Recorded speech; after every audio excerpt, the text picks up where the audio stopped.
ఒక అందమైన అడవిలో ఎత్తైన చెట్ల మధ్య ఒక చిన్ని చిలుక తన జీవితాన్ని ఆనందంగా గడుపుతోంది.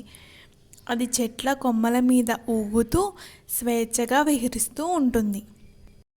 ఆ చిలుక మధురంగా గానం చేస్తుంది. చెట్ల కొమ్మలపై ఉన్న చిన్న పక్షులు, అడవి జంతువులు ఆనందంగా వింటూ ఊగిపోతాయి. కోయిలలు, మైనాలు కూడా చిలుక పాటను ఆస్వాదిస్తాయి. ఆ చిలుకకి అడవిలో ఎందరో స్నేహితులు ఉన్నారు.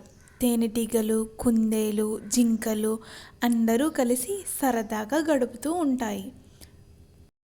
ఒకరోజు ఆ ఊరికి చెందిన ఓ పక్షి బంధకుడు ఆ చిలుకను చూశాడు. అది ఎంతో అందంగా ఉందని భావించి దాన్ని పట్టుకోవాలని ప్లాన్ చేశాడు. చిలుక ఏమాత్రం అనుకోకుండా బుట్టలో చిక్కుకుంది. అది తన రెక్కలు ఊపుతూ తప్పించుకోవడానికి ప్రయత్నించింది, కానీ విఫలమైంది. ఆ వ్యక్తి చిలుకను ఊరికి తీసుకెళ్ళాడు.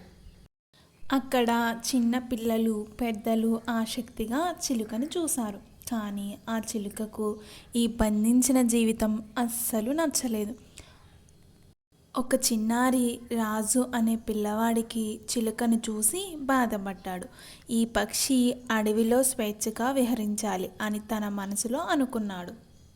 ఒకరోజు రాజు ఎవరూ లేని సమయంలో బోనును మెల్లగా తెరిచాడు.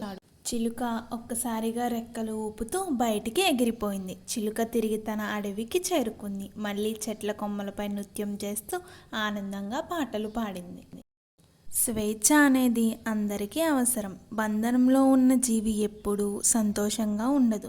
మనం ప్రకృతిలో ఉన్న జీవులను బంధించడానికి ప్రయత్నించకుండా వాటిని స్వేచ్ఛగా వదిలేద్దాం. ఈ స్టోరీ కనుక మీకు నచ్చినట్టయితే మా ఛానల్ని లైక్ చేసి, షేర్ చేసి, సబ్స్క్రైబ్ చేసుకోండి. Thank you.